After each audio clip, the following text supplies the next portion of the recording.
కాదు ఇన్నొద్దులు దొంగలే దొంగతనాలు చేస్తారు ఇండ్లను దోసుకపోతారని అనుకుంటున్నారు కదా. కానీ ఇప్పుడు దొంగతోని కోతులు పోటీ పడుతున్నాయి కాదోలా.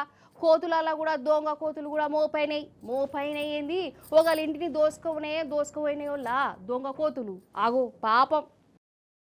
అయితే హన్మకొండ జిల్లా కమలాపురం మండలం బింపెల్లిలోల గీ లక్ష్మకి ఇల్లు చూడు.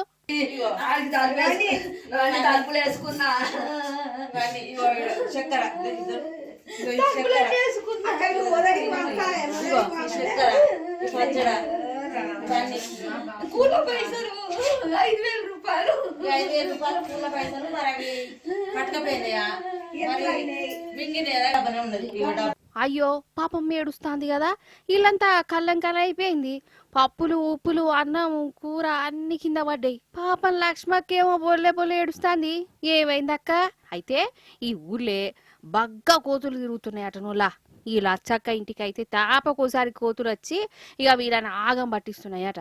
కైకిలికి పోయి కమాయించిన 5,000 రూపాయలను ఇగో గీ పప్పు డబ్బాల పెట్టుకున్నదట. ఖతమిగ కోతులు వచ్చినాయి, ఇల్లంతా గిట్లా ఆగం చేసినాయి. పప్పు డబ్బాల దాచిపెట్టిన 5,000 రూపాయలను ఎత్తుకుపోయినాయి అట.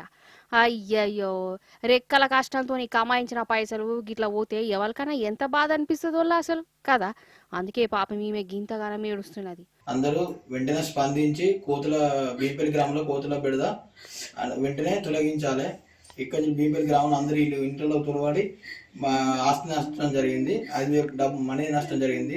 5,000 రూపాయలు కష్టపడి కూలి చేసుకున్న డబ్బులు డబ్బెత్తుకుపోయింది. మా అమ్మ కలవడానికి వచ్చింది. అమ్మ పెద్దమ్మ కూడా కలిసినాయి. మొత్తం బియ్యం ఇదంతా నష్టం మొత్తం జరిగింది.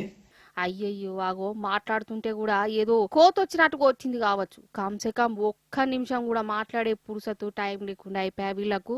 దినం భయంగా బతుకుతున్నారటనోళ్ళ ఈ ఊరోళ్ళు. చూసినావా కోతులు ఎంత గోస ఉచ్చుకుంటున్నాయో.